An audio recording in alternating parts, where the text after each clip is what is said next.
Hey guys, coming to you again as I promised in Jana's kitchen with the meal that I'm cooking for our family tonight. The thing that I'm cooking is what we call it in our household is a glorified cheeseburger. Basically, technically, it kind of derives from a recipe called beef Wellington. Beef Wellington is made with ground sirloin and liver pate wrapped in a pastry. And we don't have any ground sirloin or liver pate, I can assure you, in this household. What I do use is I use an 80-20 ground beef. And the reason I use 80-20 is because with the 90-10 ground beef, they put more sodium into it to dry up the fat content. And so that leaves people that have situations with sodium in not a good situation. So I don't recommend 90-10, period. So let's get started. Like I showed you earlier, I used my Thaw Max board to thaw my ground beef at a quicker rate than just leaving it set out on the counter, and that's not a very safe practice. You should always thaw your meat in the refrigerator overnight, or with my situation, I had to go to my quick thaw board. So that's what this is. You can find them pretty much anywhere in kitchen stores, or like I got mine is on Amazon.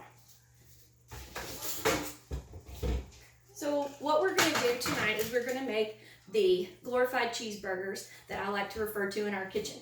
So here I have my ground beef on the stove, and I have my seasonings ready to go in. Now, I'm not going to go into every seasoning that I have, but I will say my favorite things are garlic, onion, and salt and pepper, and a few other things when I'm making this specific dish. So while the ground beef is cooking, and it's almost to a done state, I'm going to add my seasonings.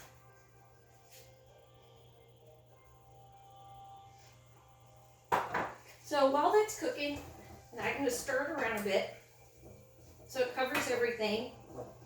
I like to cook things by smell and taste, of course, but my smell is one of my number one things. If I can smell the garlic and the onion the way I like it, then I know I have what I need in there. Some people don't like to use real onions because they don't like the crunch. I'm one of those people. Now I will use a real onion in certain dishes, but at this point I'm going to use the onion powder.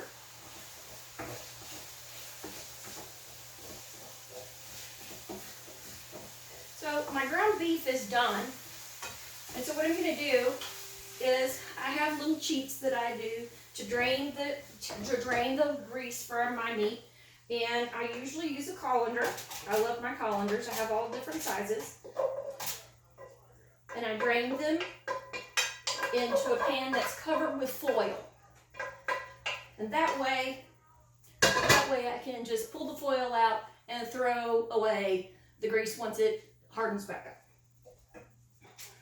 And you'll see how I like to do that here.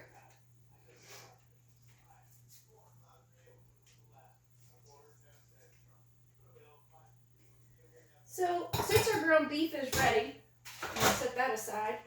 Here's our ground beef. It's all done and it's ready to go.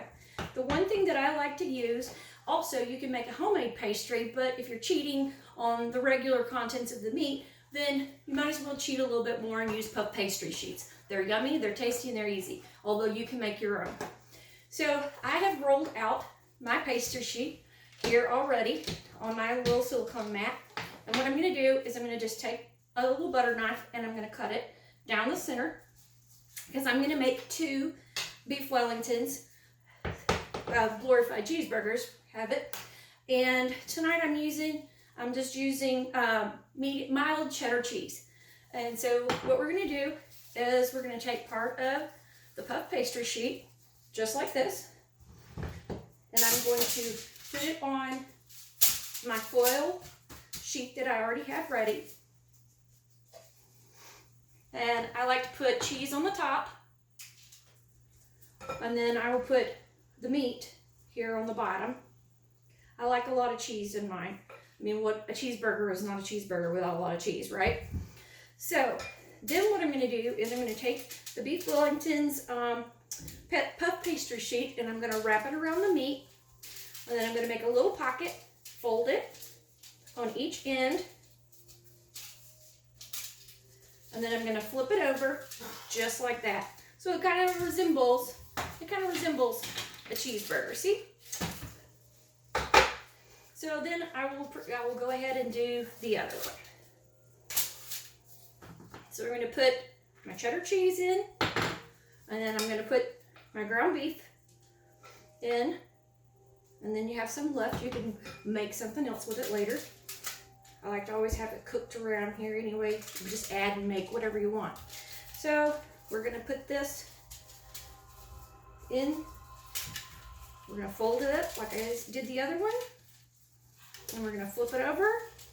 And there we have our 2 glorified cheeseburgers.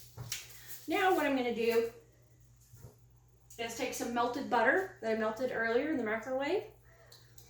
And I'm just going to brush it on the top.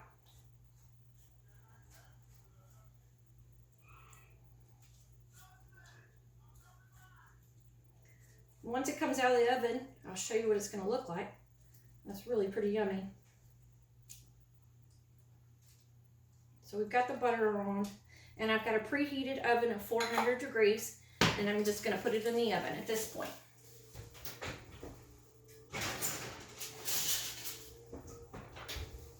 And this is phase 1 of our beef Wellington, or better known as glorified cheeseburger. Stay tuned for the second video in regards to the finished product.